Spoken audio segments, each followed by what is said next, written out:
By Sure. introducing yourself.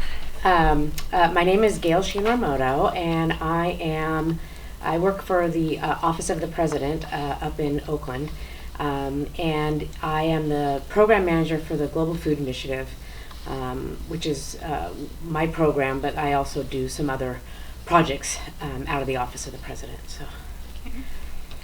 And so what is the Global Food Initiative and who does it involve?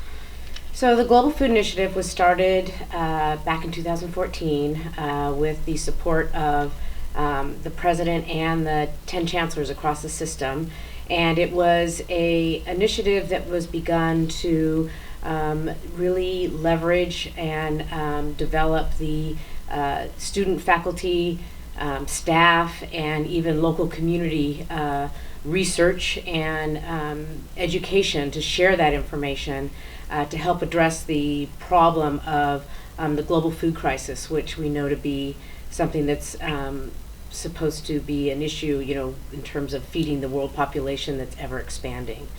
So the president met with the chancellors, and they all agreed that this would be an initiative that would be a system-wide initiative that would then fund some projects, discrete projects, to help researchers get their research out and engage, again, students, staff, and faculty in the local community in that effort. And what are the overall goals for the initiative for this year and beyond, and how does it tie into the overall conference goals? So because the Global Food Initiative has been in existence now for 4 years, we actually are taking a moment to kind of reflect on where we have come from as an initiative. And it's something where, in the more constrained resource environment that we all are engaged in across UC and the state, and probably everywhere, the question came up is the model that we started with the model that we want to continue with? So we recently had a leadership conference up at the Office of the President in Oakland, and it was something where we asked the question of the leadership whether or not we thought an advisory team might be useful at this point, because it's just really been run out of the Office of the President. It's really been a program where I've been the program manager, and that's been kind of solely my role. And so I really wanted to solicit the help of the leadership within the Global Food Initiative to kind of talk about what the future model might look like and what does success look like for the Global Food Initiative. I think we've been very successful thus far with the nature of the projects that have been developed, have had some resounding success in areas like food security. We are one of the leaders in identifying the issue of student food security across our college campuses, and then even further out started that conversation across the nation. So that's one of our big successes. I think our fellowship program is a big success. And we also just recently launched a Healthy Campus Network back in 2016, really kicked off in 2017.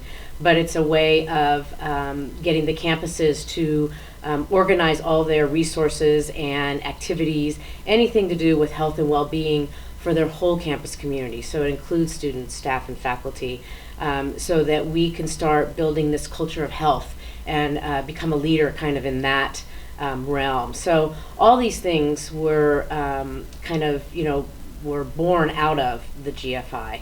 So it's something where that future model will depend on large-scale projects like that, but also maybe smaller-scale research, discrete projects.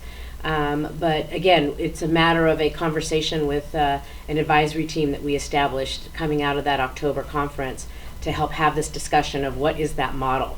What is that success going to look like? And it needs to be more than just a funding model. It needs to have some more meat to it than just that. Mm-hmm. And so you talked a little bit about the opportunities that GFI is providing to students and staff. Are there any projects that are particularly interesting or doing some good work out there? I'm like a proud mom. I think they're all doing good work. So I do think that students are a real important component of the Global Food Initiative. I mean, you're our next generation of leaders. So I think educating, I think anything where hands-on experience can be gathered, where eyes are opened, knowledge shared. I think that's all comes from working with the students and getting the students engaged. Some of the things that I know top of mind, and I think I've always said this is one of my favorite components of the Global Food Initiative, is there's a student fellowship. So each of the campuses are provided funding to have, right now we're at 3 fellows per campus. And then there's also an ambassador, which is we refer to as an engagement person on the campus, where that student is responsible for really trying to get deeper engagement in terms of the student population, but also maybe engaging researchers and faculty, so that it's that kind of deeper awareness building of what the Global Food Initiative does and what it can do. So the fellowship is one. I think this Healthy Campus Network, where we're really looking to try and encourage all matters of wellness and health, and it doesn't even, it could be an impromptu yoga out on the quad, whatever it is. We're really trying to encourage that culture of wellness. So I think students could always be involved in that. I think there are discrete projects on campuses that all have a lot of graduate research work going on. There's, Santa Barbara has Food for the Sea, which I know that they are doing some really interesting work related to cultivating like algae for edible algae. So they're out there trying to grow that, non-land type of food source. So those things to me seem incredibly interesting and exciting. There's the larger, the larger projects down like in San Diego, their Urban Ag and Justice, Food Justice project, where they engage students to do community farming. So they take the know-how and the knowledge from the university and the information that the students are learning, and they take it outside the gates and they start developing the work on local community farms. And they've done an amazing job in creating a larger ocean view growing grounds that's a community run garden, and it's amazing. It's an amazing network and it's an amazing partnership. So building that community kind of trust in the university was a huge factor in making that particular project successful. So I think all those are opportunities for students, and I think students need to just kind of ask the questions and just get involved. And we are here at the Wedges Against Hunger conference talking about different aspects or avenues to address food insecurities and sustainability as the population continues to grow. What do you think is the most important aspect? In short, what is your wedge? So I think one of the bigger wedges, well, there's a couple actually, if I can have a couple.